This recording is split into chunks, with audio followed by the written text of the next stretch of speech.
it's all about balance, you know, whether it's a priceless idol or just life, whatever. Heavy. You guys are heavy. Hello everybody. Kenny here, also known as Psy Guy or Am I? That was a long drawn out Psy. We're going to be going over a few things today, another gamer log, some things I recently acquisitioned today.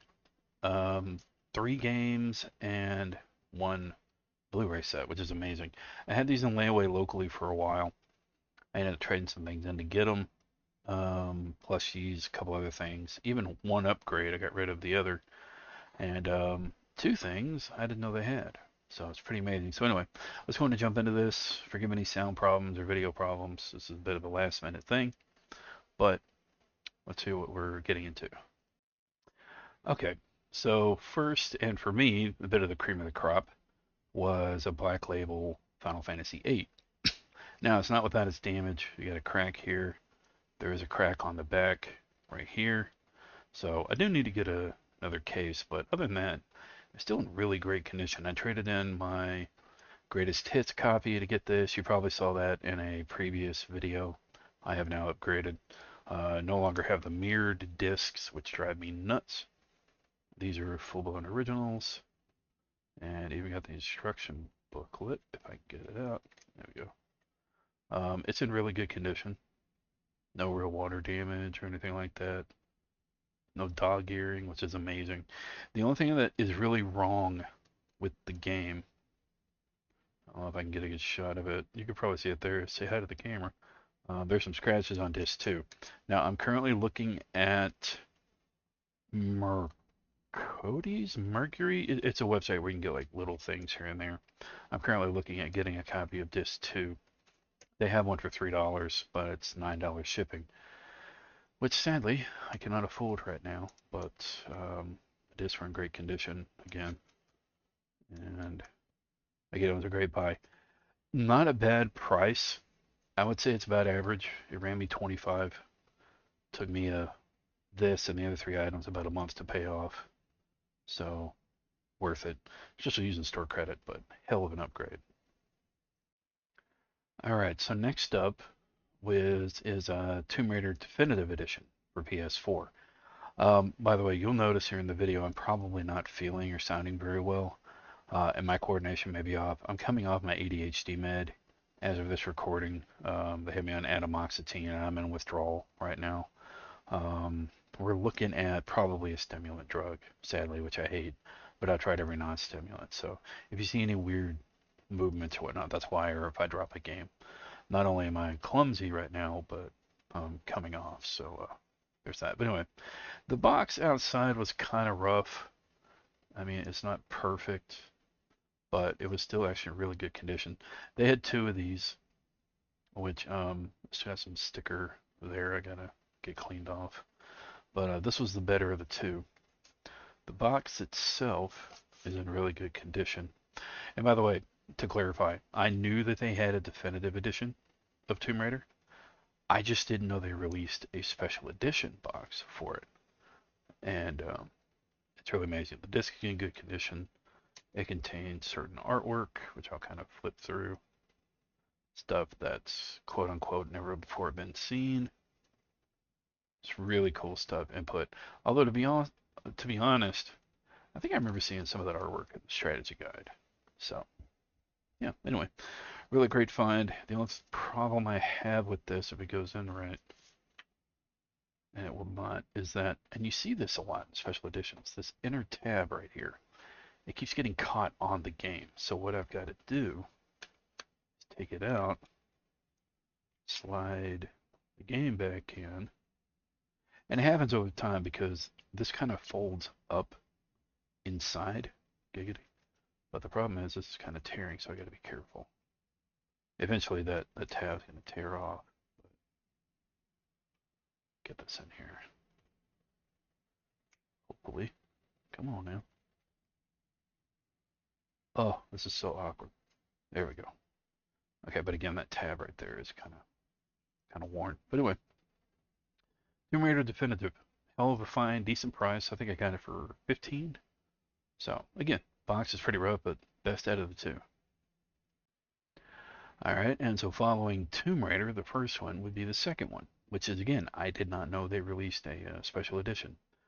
Again, I knew about the 20-year celebration, but not a physical special edition. So I was able to locate this, which is really cool. There's obviously still some taggage there, but the box is in really good condition. It's about the same as the Tomb Raider 2013 special edition, but it's also about the same thing. You can usually, and I've seen this box without the slipcover more than a few times, but the game is in great condition. And again, you just basically have an art book here. Let's kind of flip through. It's yeah, it's all over the place, but so there you go, kind of quick. But the book itself is actually really good. There is a little bit of some markings, but the slipcover is the roughest part of the game. But again, it was a great find. I think this was a little more. This probably ran me about 20, give or take. By the way, if you're wondering on the price of Final Fantasy VIII, if I didn't mention it, I think it was around 30. So, being how finances are, it's why I had them in layaway, because I could not afford to get them right away, and even when I was able to afford them, it was by trading stuff in. So, and let's go ahead and get to the last item on today's lot. Okay, so I want to apologize. That last part of the voice was kind of awkward by saying today's lot, but I found a Steelbook Back to the Future 30th Anniversary Trilogy box set, which was an amazing find for me. Now, I don't know if it had a slipcover. I had the 25th anniversary. I traded it in towards this one. I argue it was worth it, mostly because it's Steelbook, because I'm a Steelbook kind of guy.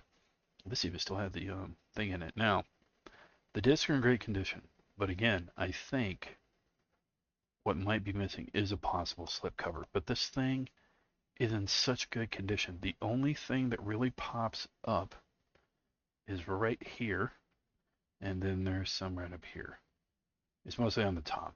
There's not really anything in the front that I can identify. I think that's just some taggage, the price tag that I gotta get off. But anyway, it was a great find. Really happy with it. So these were the finds of the day. Again, great finds. Again, I still got taggage on them, but I want to share it. Another game log. I really haven't been able to do a whole lot of these. I did a recent art one, which I need to do. But great finds in this video. And overall cost here was probably 80, give or take. Might have been a little bit overpricing, but like I said, it took me about a month and a half to pay them off. Totally worth it. Trading credit. And 2 of these were upgrades. Rise of the Tomb Raider.